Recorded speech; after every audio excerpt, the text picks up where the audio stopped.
बिस्मिल्लाहिर्रहमानिर्रहीम, अस्सलाम वालेकुम वरहमतुल्लाहि वबरकातुहू। इस वीडियो में जिस टॉपिक को हम कवर करने वाले हैं वो राइटिंग का प्रोसेस है, टेक्निकल राइटिंग प्रोसेस। तो यहाँ हम ये बात करेंगे कि टेक्निकल राइटिंग को हम किस तरह मुख्तलिफ स्टेप्स में डिवाइड करते हैं और किस तरह उसको इंतहा तक पहुँचाते हैं। मैं ये सोच रहा था कि इस टॉपिक को किसी तरह कम कर दिया जाए, लेकिन आप यकीन करें कि बुक्स में मैंने देखा और दीगर जगह पर देखा, इसको बताए बगैर ना टेक्निकल राइटिंग की बात मुकम्मल नहीं होगी। बहुत सारी चीज़ें ऐसी होती हैं जो कॉन्सेप्ट को क्लियर करने के लिए बहुत ज़्यादा ज़रूरी होती हैं। तो यूँ समझें कि ये जो वीडियो बन रही है एक्चुअली ये इसी सारी बात को बताने के लिए बन रही है कि टेक्निकल राइटिंग के जो प्रोसेसेस हैं, जिसमें हमारे पास प्री राइटिंग और फिर राइटिंग और फिर री राइटिंग, ये प्रोसेस आता है, इस सब को समझना ज़रूरी होता है। तो मैं स्टार्ट करना चाहूँगा यहाँ से। देखिए, टेक्निकल राइटिंग की जब हम बात करते हैं तो ये एक ऐसी चीज़ होती है कि जो हमारा वक्त भी ज़्यादा लेती है। मैं इंपॉर्टेंस वाली वीडियो में ये बता चुका हूँ कि ये इतनी अहम क्यों है। वक्त ये ज़्यादा लेती है, इस पर पैसे इतने ज़्यादा खर्च होते हैं, और डेफिनेटली ये चीज़ आपके बारे में, आपके ऑर्गेनाइजेशन के बारे में एक इम्पैक्ट आपके रीडर पर, आपके ऑडियंस पर, आपके कस्टमर पर डालती है। सो इस वजह से टेक्निकल राइटिंग के प्रोसेस को जानना भी ज़्यादा ज़रूरी होता है, ताकि जो लिखा जाए उसका मकसद पूरा हो जाए। अगर वेल रिटन रिपोर्ट होगी, ईमेल अच्छी लिखी हुई होगी, यूज़र मैनुअल आपने जो बनाया अच्छा होगा, वेबसाइट, ब्लॉग, जो भी आपका कंटेंट अच्छा होगा, तो डेफिनेटली वो आपका एक अच्छा इमेज बनाएगा। लेकिन अगर पुअरली रिटन है वो, तो डेफिनेटली इससे एक तो ये कि आपकी रेपुटेशन गिर जाएगी, नेगेटिव इम्पैक्ट आपका और आपकी कंपनी का क्रिएट होगा आपके रीडर्स, आपकी ऑडियंस के लिए। और दूसरा, ये वक्त का ज़ाया करना भी कहलाएगा, पैसे भी ज़ाया, वक्त भी ज़ाया, तो कोई फ़ायदा नहीं होगा। सो इसलिए राइटिंग का जो प्रोसेस है इसको समझना ज़रूरी है। इसको 3 हिस्सों में तकसीम किया गया है। एक होता है राइटिंग से पहले का स्टेप, या आप कह लें लेवल, जो आपका दिल करे आप उसको कहते हैं, प्री राइटिंग कहलाता है वो। उसके बाद राइटिंग और फिर री राइटिंग। तो आज की वीडियो में जो मैं फोकस करना चाहता हूँ जिस चीज़ पर, वो प्री राइटिंग है। इसमें बहुत डिटेल है, इसलिए बहुत ज़्यादा लंबी ना हो जाए वीडियो और आपने भी सुननी है, तो हम सिर्फ इस पे बात करेंगे। प्री राइटिंग के अंदर हमने अपना जो टाइम है वो क्वालिटी टाइम स्पेंड करना होता है।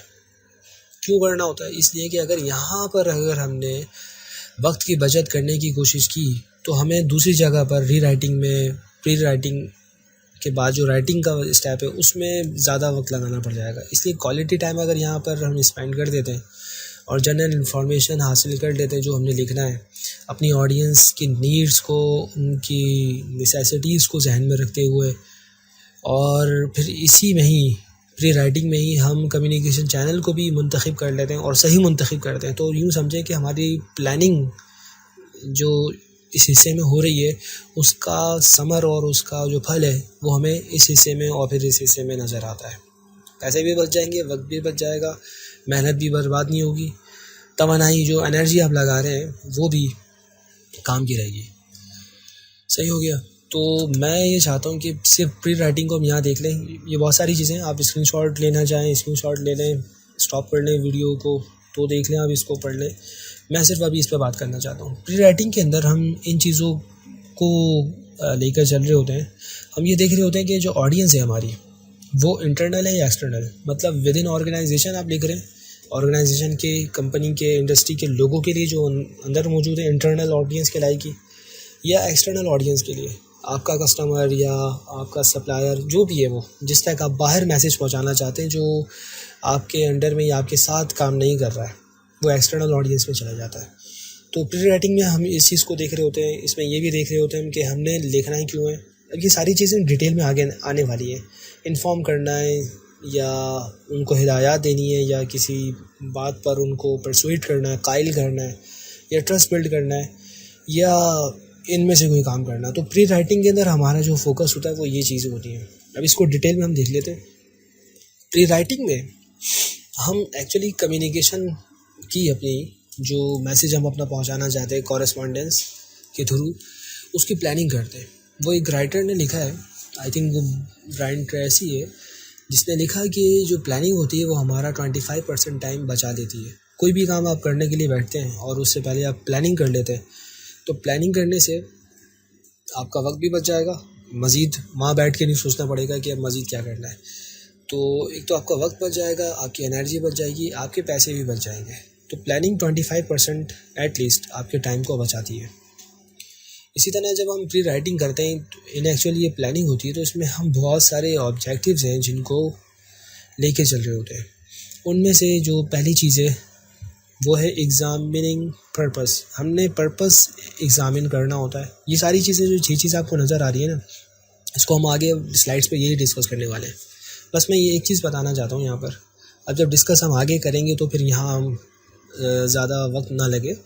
मैं बस एक चीज़ बताना चाहता हूँ कि ये थर्ड वन और फोर्थ वन जो आप देख रहे हैं कि ऑडियंस को कंसिडर करना होता है और ये डिसाइड करना होता है कि ऑडियंस से हमने करवाना क्या है, ये तकरीबन एक ही चीज़ है। तो आगे जो आप स्लाइड्स देखेंगे उसमें 3 और 4 पॉइंट को ये थर्ड पॉइंट में ही बताया होगा। मतलब ये चीज़ बताने के बाद हम गैदरिंग डेटा पर बात कर रहे होंगे। क्लियर हो गया? आगे चलते हैं। सबसे पहला काम प्री राइटिंग के अंदर जो हमने करना होता है वो ये कि हमने अपने पर्पस को एग्ज़ामिन करना होता है। मतलब ये पता होना चाहिए कि भाई अब लिखना क्यों चाहते हैं, क्यों लिख रहे हैं, पर्पस क्या है। दूसरी बात ये कि जो आपको ये मोटिवेशन मिल रही है, जो लिखने की वजह बन रही है, जिसकी वजह से आप लिख रहे हैं, वो एक्सटर्नल है या इंटरनल है। आया कि आप अपनी मर्ज़ी से ही खुद अपने तौर पर लिख रहे हैं, किसी भी लेटर को, ईमेल को, जो भी टेक्निकल राइटिंग के अंडर में चीज़ें आती हैं, ये आप अपनी मर्ज़ी से कर रहे हैं, ये आपकी मोटिवेशन, ये वजह जो है इंटरनल है या एक्सटर्नल है, ये आपके बॉस ने कहा है। तो बॉस ने कहा है तो एक्सटर्नल हो जाएगी, वरना इंटरनल होगी। तो पहली बात तो ये पता होना चाहिए कि मैं लिख क्यों रहा हूँ।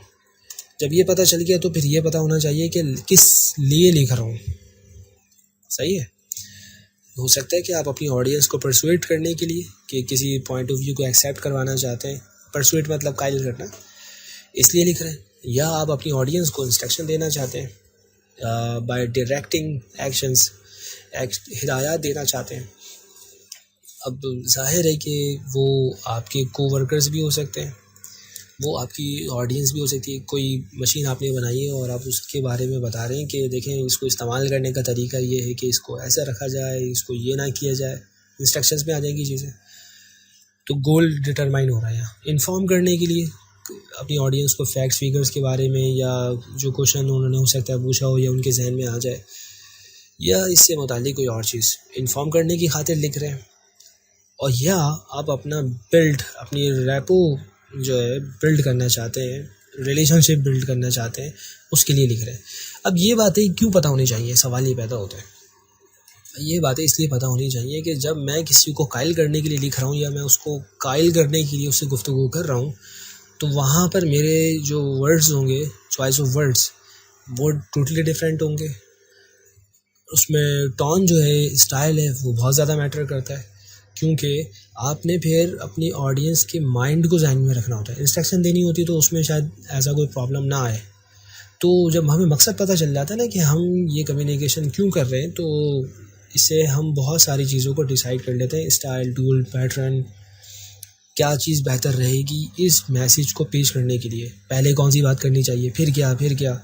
तो एक फॉर्मेट आपके जहन में, एक स्ट्रक्चर बन जाता है, और ये बहुत आसान हो जाता है आपके लिए कि आप अपने मैसेज को बिल्कुल ऐसे ही अपने पर्सन टारगेट एड्रेसी तक पहुंचा सकें, ऑडियंस तक, जैसा आप चाहते हैं। सही है? मैं यहाँ पर एक जुमला कहना चाहूँगा।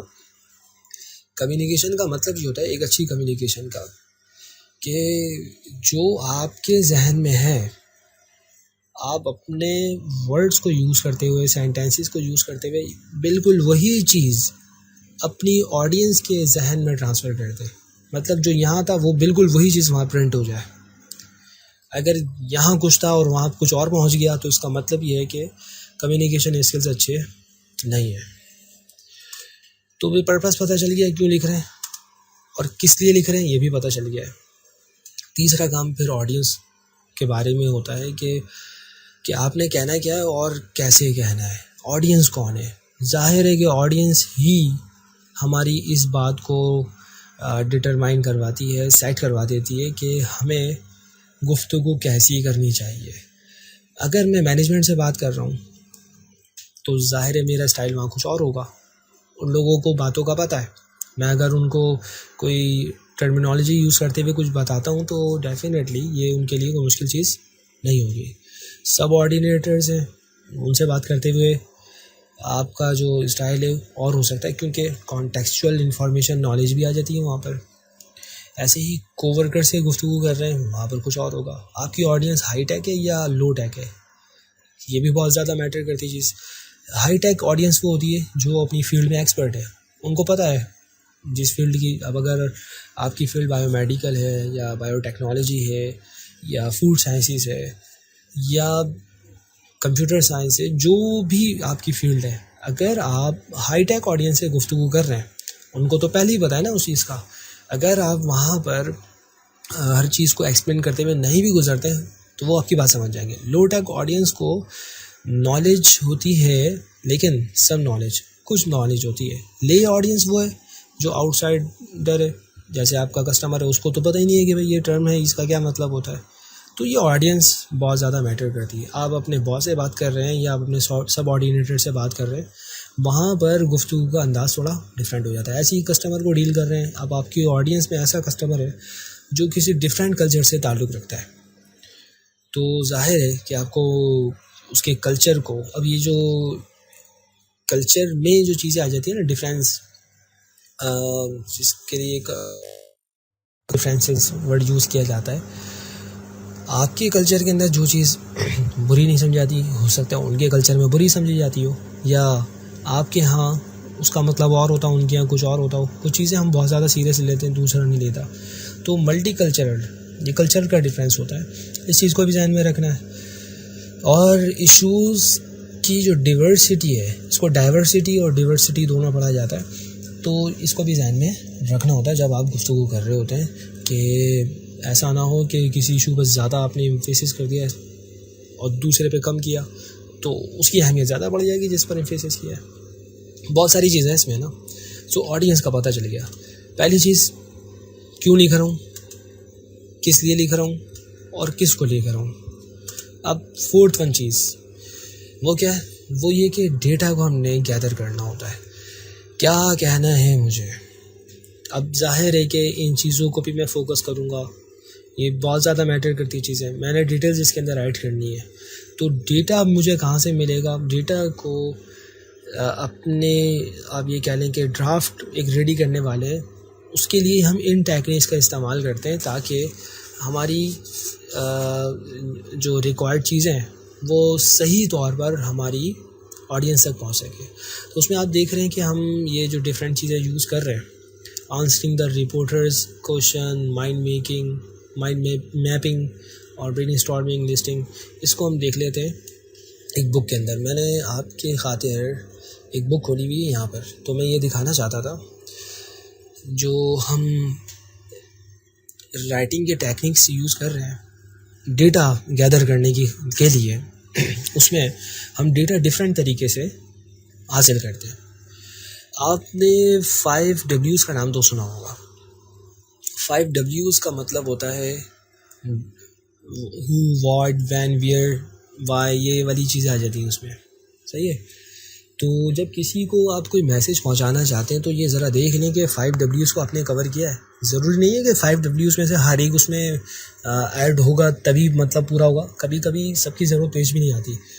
तो आंसर देते हुए कौन, क्या, कैसे, किधर, कहाँ, ये इस तरह की बातें अगर क्लियर कर दी जाएँ तो सुनने वाले को और मैसेज रिसीव करने वाले को समझ में आ जाती है कि आप ये कहना चाह रहे थे। सब बताया लेकिन ये नहीं बताया कि कहाँ पर होगा और कब होगा ये इवेंट, जो भी है। तो ये मैटर करती है चीज़। अब जैसे मैं एक एग्ज़ाम्पल आपको देता हूँ कि एक क्लास में मुझे जाना था यूनिवर्सिटी की, तो मैंने अपने स्टूडेंट से पूछा कि कहाँ पर बैठे आप लोग, तो उन्होंने रूम का मुझे नाम बता दिया कि रूम G में बैठे हुए हैं। अब बिल्डिंग इतनी बड़ी है, फैकल्टीज इतनी ज़्यादा है, मुझे नहीं पता रूम G कहाँ पर है, फर्स्ट फ्लोर पर है, सेकंड पर है, लेफ़्ट पर है, राइट पर है, किस तरफ है, तो ये मुझे नहीं पता था। मैं पूरे में घूमता, मैंने लोकेशन पूछी तो मुझे ये बताया गया है कि कंप्यूटर लैब के सामने है। अब कंप्यूटर लैब्स भी बहुत सारी हैं। सो प्रॉब्लम है ना, अब वैन वियर क्लास होगी, आज कब होगी ये नहीं बताया, तो कब तक इंतज़ार करें? सही, कहाँ होगी ये भी बता दो, क्यों होगी, पर्पस क्या है ये भी बता दो, और व्हाट किस टॉपिक पे होगी, कैसे होगी। मतलब ये तो एक यहाँ पर ये चीज़ें नहीं आएंगी, लेकिन और जगह पर आ सकती है। एक एग्जाम्पल आप यहाँ पर देख सकते हैं, ये सैम्पल रिपोर्टर, एक रिपोर्ट कोई तैयार करनी है किसी को, तो उसने बंदे का नाम भी लिखा हुआ है कि इस पर्सन को मैं लिख रहा हूँ, क्यों लिख रहा हूँ वो भी बता दी। Need to know what our discount is, हमारा डिस्काउंट क्या है ये जानने के लिए। अगर हम बाय करते हैं इन क्वांटिटीज़, बहुत ज़्यादा अगर हम ख़रीदना चाह रहे हैं, तो किसको लिखना है, क्या लिखना है, कब लिखना है। सही है, वो उसने डेट मेंशन कर दी, कहाँ भेजना है, कहाँ वाला एड्रेस में आ गया सब कुछ। क्यों, पर्पस क्या है, तो भाई पर्पस ये, as requested by my boss John to help us provide more information to prospective customer. तो बॉस ने चूँकि रिक्वेस्ट की है, कहा है कि भाई लिखो, और लिखने का जो पर्पस है to help us provide information, provide करना है इस हवाले से। सो कैसे ईमेल भेजना है या लेटर भेजना है, तो ये चीज़ें हमें कंफर्म हो जाए तो आसानी हो जाती है। ये क्या है, डेटा को गैदर करने के लिए टेक्निक, ये फर्स्ट टेक्निक थी। सेकंड टेक्निक जो हम यूज़ करते हैं वो है माइंड मैपिंग। अच्छा, ये जो मैं बता रहा हूँ आपको, ये वही है जो मैंने यहाँ पर जिक्र किया हुआ है। तो फर्स्ट वन आपको क्लियर हो गया होगा। Second one mind mapping. Mind mapping कैसे की जा रही है, तो ये जो कुछ लिखा है आप इसको पढ़ लीजिएगा, मैं वैसे ही बता देता हूँ। फॉर एग्ज़ाम्पल दिए कि पिकनिक पर अगर जा रहे हैं, तो पिकनिक पर अब ये मेन चीज़ हो गई, उससे रेलिवेंट चीज़ें क्या हैं, लोकेशन हो सकती है। लोकेशन कहाँ पर जाना है, पार्क में जाना है, यहाँ पर जाना है, यहाँ पर जाना है, कहाँ जाना है। एक और लेक है, तो वो ये है, दूसरी ये है। पार्क में जाना है तो ये दो पार्क के नाम है। होम ऑफिस, ये वही क्लियर नहीं है कि क्या लिखा है उसने। पिकनिक पे जा रहे हैं तो जाहिर है कि खाने पीने का भी सिलसिला होना चाहिए। अब खाने पीने का सिलसिला तो देखें, अब इसने इसी से ही लिंक किया इसको, ड्रिंक। और फिर इंटरटेनमेंट के लिए ये चीज़ें हैं कि गेम्स भी खेले जा सकते हैं, म्यूज़िक और जो भी है। सही है, ये भी है जगलर, वो तमाशाई होते हैं ना, तो इस तरह देखिए। फूड में भी फिर ऐसा भी है, जो नमकीन है वो मीठा है, वो अलग किया हुआ है। सो माइंड मैपिंग हम ऐसे करते हैं, सिमिलर आइडियाज़ को हम इस तरह जमा कर देते हैं एक जगह। एक और जो टेक्निक है हमारे पास, अच्छा ये करने से क्या हुआ कि हर चीज़ हमारे सामने, कुछ मिस नहीं होगा। अब मेन चीज़ हमारी ये है, कोई टॉपिक छूटेगा नहीं। ये काम लोगों अगर बेहतर लगता है, आसान लगता है, तो ये भी किया जा सकता है लिस्टिंग की सूरत में। जैसे हम कुछ लेने के लिए जाते हैं शॉपिंग के लिए, तो लिस्ट बना लेते हैं, ये चीज़ें चाहिए मुझे। ब्रेनस्टॉर्मिंग, वही अपना दिमाग चला कर आप आइडियाज़ निकालते हैं, तो ये वो चीज़ है। सही है, तो ये भी सिंपल है। अगर हम बात करते हैं आउटलाइनिंग की, ये एक अलग डिफरेंट टेक्निक है, लेकिन इसका भी हमने यहाँ पर जिक्र किया हुआ है। सही है, तो आउटलाइन कैसे, आउटलाइन में ऐसा होता है कि एक होती है ना, जैसे आपको पता होगा मेन टॉपिक होता है, फिर सब टॉपिक होता है। मेन वो होता है जो मेन है, और सब वो जो उसके अंडर में आता है, मेन हेडिंग, सब हेडिंग। ऐसे ही यहाँ पर हम क्या करते हैं कि जो मेजर होता है और माइनर होता है, हम उसको इस तरह रखते हैं कि भाई मेजर तो ये है प्री राइटिंग, और इसके अंदर प्लानिंग टेक्निक्स, अभी इस पर हम चल रहे हैं ना। तो ये क्या हुआ, ये माइनर कंपोनेंट है इसका, लेकिन इसके साथ और भी चीज़ें हो सकती हैं। सही, मेन चीज़ ये, और उससे रेलिवेंट चीज़ें जो हैं हमने इस तरह उसको लिस्ट में रखा हुआ है। अच्छा, कभी ऐसा होता है कि हमें ये टेक्निक यूज़ करनी होती है। अच्छा, हर टेक्निक हर जगह यूज़ नहीं होती। अगर हम बात करते हैं ब्रोशर की, तो ब्रोशर में आप ये टेक्निक यूज़ कर लेते हैं। आपको पता है कि आपने 6 पेजेस का ही ब्रोशर बनाना है, तो फर्स्ट पेज ऐसा हो जाएगा, ये फर्स्ट पेज ही ऐसा लगेगा ना कि लोगो उस पर है, प्रोडक्ट का नाम या कंपनी का नाम जो भी है, और कॉन्टैक्ट डिटेल्स यहाँ पर लिखी हुई हैं। फर्स्ट पेज पे ये आ जाएगा, ये विजुअलाइज हो जाता है, नज़र आ रहा है कि हाँ ये है। प्राइस ऐसा तो है नहीं कि एक ही पेज पर सब कुछ बता देंगे, प्राइस भी यहीं, एड्रेस भी यहीं, उसकी डिटेल्स भी यहीं, सर्विसेज भी यहीं, सबके लिए अलग अलग है। तो ये पैटर्न फॉलो कर रहे होते हैं। इसी तरह एक और विजुअलाइजेशन की ही एग्जांपल देखें हम, आपने देखा है वो ये जो प्लानर्स होते हैं, ये अगर हम बात करें कोई क्रिमिनल टाइप के लोग होते हैं या उनको पकड़ने वाले लोग जो होते हैं, एजेंसीज होती हैं, उन्होंने भी अपने बोर्ड पर, सॉफ्ट बोर्ड पर चीज़ों को लगाया हुआ होता है पेन से या पेस्ट किया हुआ होता है, और उससे सब कुछ उनके सामने होती है चीज़ें। ऐसा नहीं होता बार बार डायरी खोल के या बुक खोल के देख रहे होते हैं कि भाई हाँ यहाँ तक पहुँच गए। चीज़ें सामने, इस टारगेट को हमने पकड़ना है और उसकी नेसेसरी इन्फॉर्मेशन ये है। बस यूँ समझें ये चार्ट जो है ना, ये भी ऐसे ही है। अब यहाँ पर इससे रेलेवेंट चीज़ें उसने यहाँ बता दी, इससे रेलेवेंट चीज़ें जो हैं यहाँ बता दी हैं। ये ज़ाहिर है कि इसमें से नहीं है, इसका ताल्लुक़ इससे है और इसका ताल्लुक़ इससे है, तो चार्ट आपके सामने मौजूद है, सही है। इसी तरह एक होती है फ़्लो चार्ट। फ़्लो चार्ट हम यूज़ कर लेते हैं डिफरेंट जगह पर, लेकिन इसका जो स्पेशली पर्पस है इंस्ट्रक्शन वगैरह के लिए। अब ये आपकी मर्ज़ी है कि आप ये बता दें कि जहाँ पर गोल दायरा आपको नज़र आएगा सर्किल, वहाँ स्टॉप और एंड की बात होगी। जैसे आप देखें यहाँ स्टॉप स्टार्ट है सॉरी, और यहाँ एंड है। स्टेप्स को आप इसके अंदर बताएंगे बॉक्सेस में, और डिसीजंस मेन बातें जो हैं वो सब एक ही आ रही है, तो यहाँ पर आ गई। तो इंस्ट्रक्शंस को इस तरह, कभी हम कलर्स का यूज़ करते हैं, आपने देखा होगा कि ब्लू कलर यूज़ किया जाता है तो उसका मतलब होता है कि इससे मुराद ये है। ब्लैक कलर यूज़ किया जा रहा है, ये येलो, तो उसका मतलब ये होगा। मैप्स वगैरह पे आपने देखा होगा। तो ये थे हमारे पास कुछ स्टेप्स गैदरिंग डेटा के लिए। डेटा को कैसे हमने गैदर करना है, फ्लो चार्ट तक आ गए। रिसर्च इन्होंने इसके लिए ये बताया हुआ है कि आप रिसर्च के लिए सर्च इंजन्स को यूज़ कर लेते हैं। अच्छा, हर सर्च इंजन यूज़ नहीं किया जाता हर पर्पज़ के लिए। अगर हम इसकी बात करते हैं गूगल की, याहू की, तो ये कॉमन है, लेकिन अगर मेटा सर्च इंजन्स की बात करते हैं तो वो ये है। अभी आप इनको देख लीजिएगा खुद ही ना, वरना वीडियो बिला वजह लंबी हो जाएगी। इसी तरह कुछ सर्च इंजन्स ऐसे होते हैं जो स्पेशली किसी काम के लिए यूज़ किए जाते हैं। जैसे हेल्थ और मेडिकल साइट्स देखनी है, उससे रेलिवेंट डेटा है, तो ये आप देखिएगा कि अब ये एक्सेस हमें मिलता भी है या नहीं, ये कि ख़त्म हो गई है। क्योंकि ये जिस बुक से मैं आपको दिखा रहा हूँ 2014-15 का शायद ये एडिशन है, तो चीज़ें चेंज भी हो जाती हैं। और अगर यही साइट ना खुल रही हो तो कोई इशू नहीं है। Search engines for health and medical sites, इस तरह की सर्च कर सकते हैं गूगल पर जाकर, तो वो खुद ही रेकमेंड कर देता है। बायोमेडिकल रिसोर्सेज आपको यहाँ मिल जाते हैं। कंज्यूमर इंफॉर्मेशन ये आपको बता रहा है, क्लियर हो गया। बिज़नेस के हवाले से जानना है तो ये सर्च इंजन्स हैं जो यूज़ किए जाते हैं। मुझे तो ये सर्च इंजन ही लग रहे हैं, साइट से ही लग रही है। सही हो गया। अच्छा, गूगल स्कॉलर एकेडमिक चीज़ें, ये रिसर्च पेपर्स, रिसर्च गेट है एक, इसी तरह गूगल स्कॉलर है, और बहुत सारे हैं।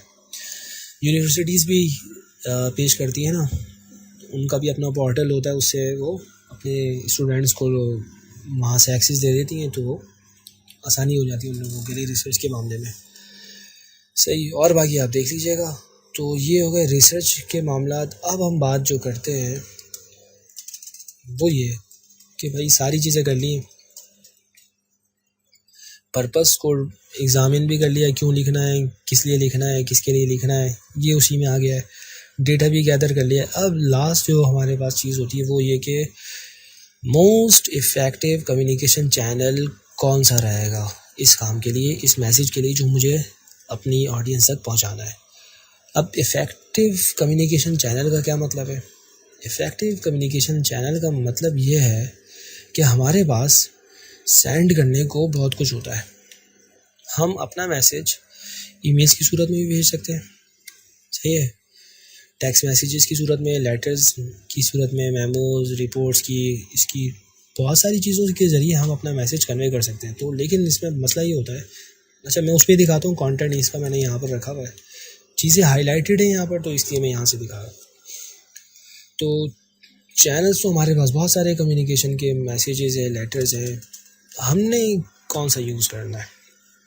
तो देखिए, हर एक के बारे में पता होना चाहिए कि इसको कब यूज़ किया जाता है, इसके बेनिफिट्स क्या हैं और इसके चैलेंजेस क्या हैं।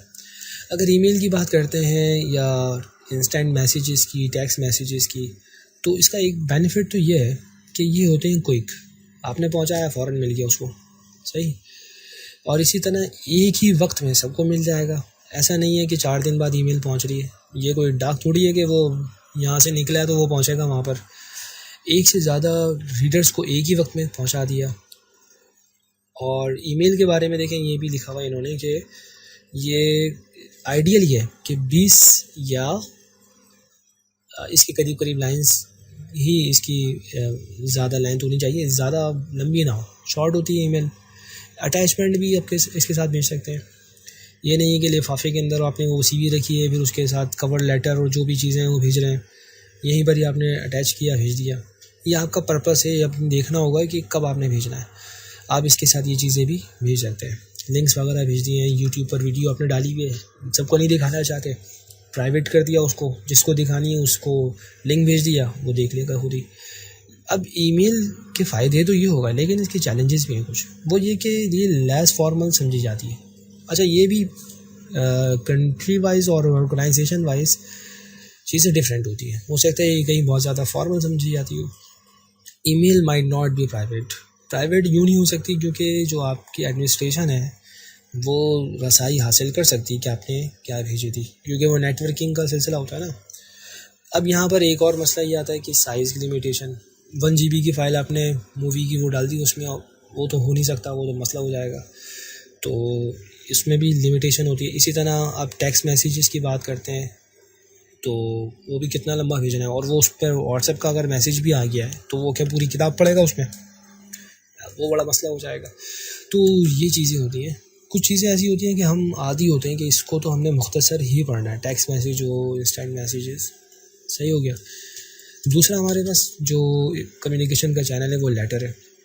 ये बहुत ज़्यादा फॉर्मल समझा जाता है, लेकिन इसमें चैलेंज क्या है कि ये कॉस्टली और हो जाता है, पैसे लगाना पड़ेंगे आपको, और चले वो जल्दी पहुंच भी जाता है अगर तो। एनवेलप्स अगर ज़्यादा हैं तो वो बल्कि हो सकते हैं, कितने डॉक्यूमेंट्स उसके साथ रखेंगे, तो हो सकता है आप ये वाले ऑप्शन को सिलेक्ट कर लें।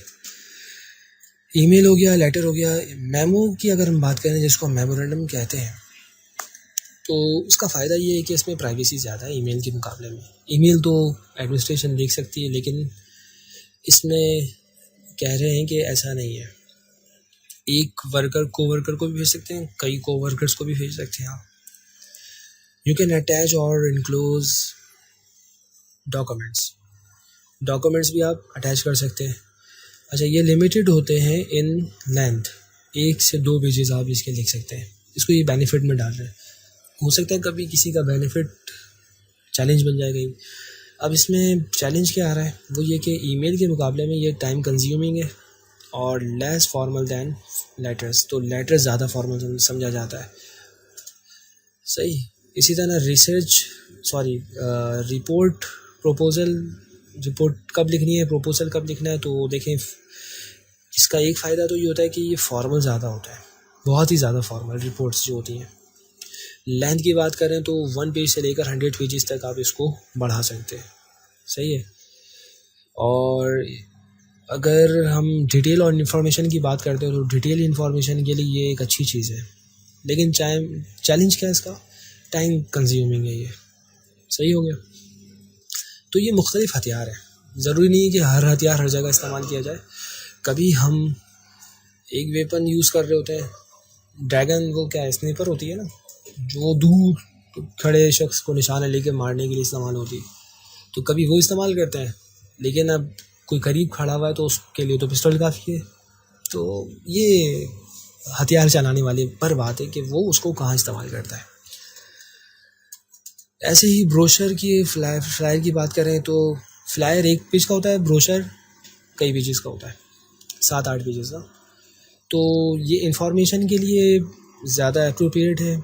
इसी तरह प्रमोशनल कम्युनिकेशन है, लार्ज ऑडियंस तक पहुंचानी है, ज़्यादा अच्छा है। आपने देखा होगा मस्जिद के बाहर वो फ्लायर्स बांटते थे, तो लार्ज ऑडियंस तक, उसमें रेलिवेंट ऑडियंस भी होती है, तो ये इसलिए इस्तेमाल हो रहे हैं। अच्छा, वो रेस्टोरेंट वगैरह में हम जाते हैं, होटल्स वगैरह में, तो वहाँ पर आपने देखा होगा ये शो करते थे भाई कि ये है डिश और इसकी कीमत ये है, इसमें फ्लेवर्स ये हैं, सब मेंशन होता है। वन टाइम उन्होंने वो किया हुआ है और उसको जस्ट उन्होंने पेश करना है। अब वो ईमेल की सूरत में, लेटर की सूरत में बहुत ही अजीब सा लगेगा ना, ये वहाँ का ट्रेंड होता है। चैलेंजेस इसमें ये है कि इसमें इन डेप्थ जो टॉपिक हैं उसको कवर नहीं किया जा सकता, ज़रा मसला होता है। सही है, 6 to कम से कम 6 पेजेस का तो होगा ब्रोशर, 4 का भी बना लेते लोग, तो ये आप पर है। इसके बारे में मज़ीद खुद से सर्च कर लीजिएगा।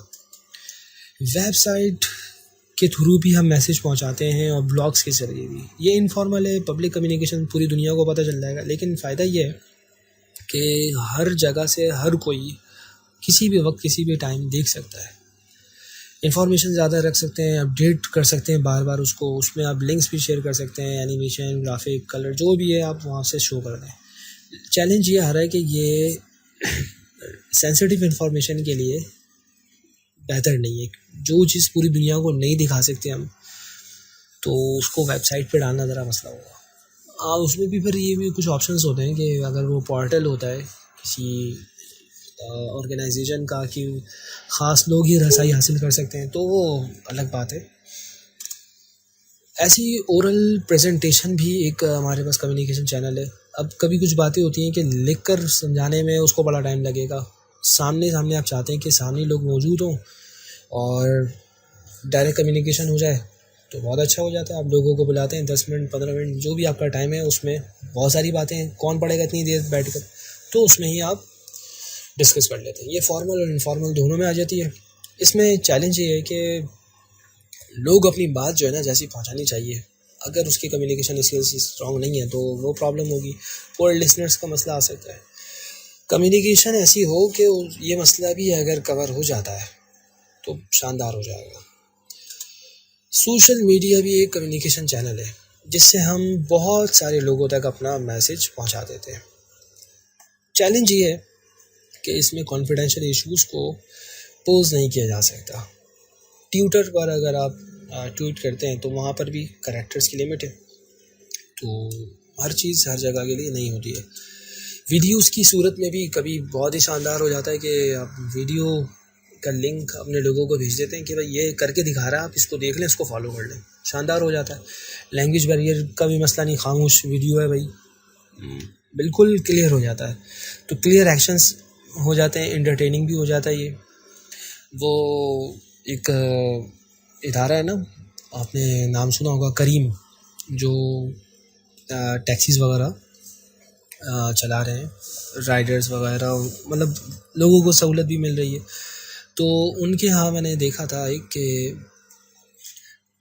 उन्होंने अपनी एक वीडियो बनाई हुई है, अब इंस्ट्रक्शंस लोगों को समझानी है, ट्रेनिंग दे रहे हैं वो लोगों को, और वो वीडियो दिखा दी कि ये काम आपने नहीं करना, ये नहीं करना, ये नहीं करना है। वीडियो भी देख ली, भी आ गया अच्छी तरह। चैलेंज ये होता है कि इसके अंदर प्रिसाइज रखना होता है अपनी चीज़ों को, सही है, डिटेल चीज़ें हैं। अब जाहिर है कि कैमरा कितनी देर तक चलाएगा वो शख्स, सही है, तो टाइम कंज्यूमिंग भी है, एक्सपेंसिव भी हो सकता है। अच्छा, अगर आपको उसके लिए कैमरा चाहिए तो वो अलग बात है। तो वीडियो के ज़रिए भी हमने मैसेज पहुंचा दिया। ये है इफ़ेक्टिव कम्युनिकेशन चैनल्स। हमने डिसाइड करना होता है कब कौन सा हमने इस्तेमाल करना है। तो हम यहाँ तक इसको रखते हैं। उम्मीद करता हूँ कि आपको इस गुफ्तगू से कुछ नया सीखने को मिला होगा, और अगर आप कोई सजेशंस, अपना कोई मशवरा, कोई